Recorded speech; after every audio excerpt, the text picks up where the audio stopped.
নমস্কার। আম আমরা তো যখনই নেফ্রোলজি বা নেফ্রোলজিক্যাল ডিজিজ নিয়ে আলোচনা করি, একটা জিনিস যেটা নিয়ে সবার মধ্যে নানান রকম প্রশ্ন ঘুরঘুর করে, সেটা হচ্ছে ক্রিয়াটিনিন। তো আসুন আজকে এই ক্রিয়াটিনিন রিপোর্ট ইন্টারপ্রিটেশনটা নিয়ে আমরা একটু আলোচনা করি যে ক্রিয়াটিনিন রিপোর্টটা কি করে ইন্টারপ্রিট করা উচিত?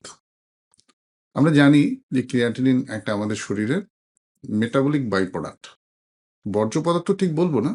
মানে যখন আমাদের কোনো রকম মাসল সারাদিন তো শরীরের মধ্যে মাসলের নানান রকম অ্যাক্টিভিটি হচ্ছে। আমি কথা বলছি, সাম মাসলস আর ওয়ার্কিং। আমি ঘুমোচ্ছি। Even at that time also few of the muscles in the GI tract is working, যারা ডাইজেশনের সাথে সম্পর্কিত। Heart is always beating. আমরা যখন ফিজিক্যাল অ্যাক্টিভিটি করছি তখন মাসল কাজ করছে। সুতরাং constantly muscle needs energy. Any movement, আমরা ফিজিক্সে পড়েছি যে যদি কোনো রকম একটা মুভমেন্ট হতে হয়, তাহলে সেই মুভমেন্টের জন্য কিন্তু কোনো না কোনো এনার্জির প্রয়োজন হয়।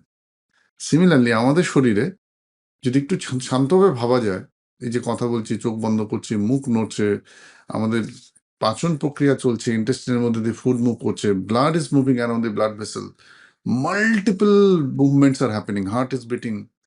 So we need always some form of energy, and specially যে মাসেল যারাই মুভমেন্টের জন্য রেসপন্সিবল, তাদের একটা এনার্জির প্রয়োজন হয়। এবং এনার্জিটা কোত্থেকে আসে? এই এনার্জিটা আসে কিন্তু এই মাসেলের মধ্যে ক্রিয়াটিনিন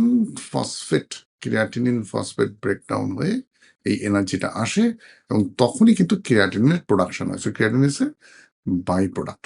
নাও এই যে ক্রিয়াটিনিন যেটা তৈরি হলো আমাদের শরীরে, বা যে ক্রিয়াটিনিনটা বেরোলো, সেটাকেই তো আমরা রক্তে মাপি। সেটা কনস্ট্যান্টলি ইউরিন থেকে বেরিয়ে যায় একটা সার্টেন এনার্জি, তাকে রক্তে মাপি, মেপে আমরা একটা সিদ্ধান্ত নিই আমাদের কিডনি সুস্থ আছে কিনা, কিডনি গন্ডগোল হয়েছে কিনা, সবকিছু। কিন্তু এই জিনিসটা কিন্তু বুঝতে হবে এবার, যে যদি মাসেল অ্যাক্টিভিটি খুব বেশি হয়, কারণ মাসেল মাস যদি বেশি হয়, তাহলে তার ক্রিয়াটিন প্রোডাকশন বেশি হবে।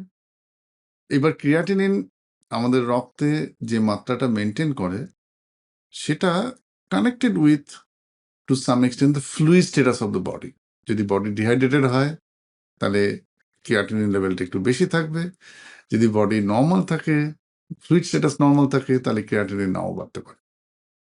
Next important things, there are few food items which interact with the creatinine. আপনি যদি রাত্রিবেলা একটা প্রচন্ড পরিমাণে হেভি ফুড খান, মানে হেভি প্রোটিন মিল খান, সকালবেলায় ব্লাড টেস্ট করেন, তাহলে দেখা যেতে পারে ক্রিয়াটিনিন একটু সামান্য বেড়েছে। কিছু কিছু ওষুধ আছে যেমন ডায়োরেটিক্স, তারা যদি খাই, মানে ডায়োরেটিক্স খেলে কি হয়, শরীর থেকে জল বেরিয়ে যায়। সো রিলেটিভলি ব্লাডের ক্রিয়াটিনিন লেভেলটা বেশি আসতে পারে।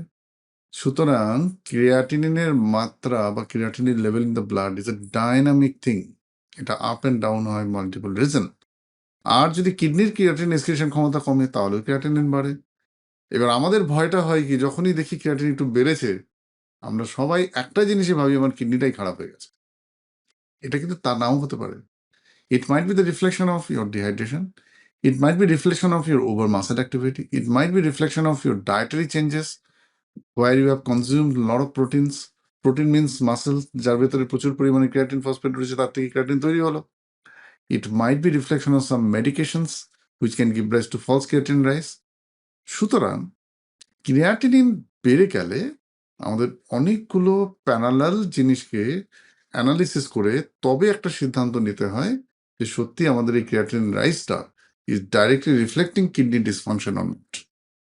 এই জন্য আমি বলি যে আমার সমস্ত পেশেন্টদের কাছে আমার একটা, বা সমস্ত যারা আমাদেরকে দেখাতে আসেন তাদের কাছে আমার একটা হাম্বল রিকোয়েস্ট, আমি সবাইকে বলি যে ক্রিয়াটিন রিপোর্টটা না নিজেরা দেখবেন না, এটা ইন্টারপ্রিট করবেন না।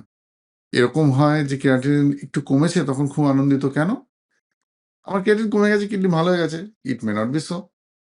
ইট may be because you have not eaten for adequate amount of protein, your muscles are getting lost, sarcopenia is happening. আমি জানি বেশ কিছু আয়ুর্বেদিক সেন্টার আছে, সেখানে প্রচুর লোক চলে যাচ্ছে, কারণ তাদেরকে সারাদিন লাউয়ের রস খাইয়ে রাখা হয়। সকালে লাউয়ের রস, বিকেলে লাউয়ের রস, রাতে লাউয়ের রস, সে কোনো খাবারই খাচ্ছে না, মাসেলগুলো শুকিয়ে যাচ্ছে, সার্কোপেনিয়া হচ্ছে, ক্রিয়াটিন প্রোডাকশন কমে গেছে, ব্লাডে ক্রিয়াটিন লেভেল কম আছে, সে ভাবছে কিডনি ভালো হয়ে গেল। মোটেই তা নয়। On the contrary, there might be effect of dehydration, there might be effect of overeating of nitrogenous foods, there might be effect of over muscle contraction, there might be effect of some drugs which might increase the creatinine level falsely, even your kidneys is improving. সুতরাং creatinine report interpret করাটা তো সোজা নয়। Creatinine report যদি আপনার কাছে আসে, Just take it as a number.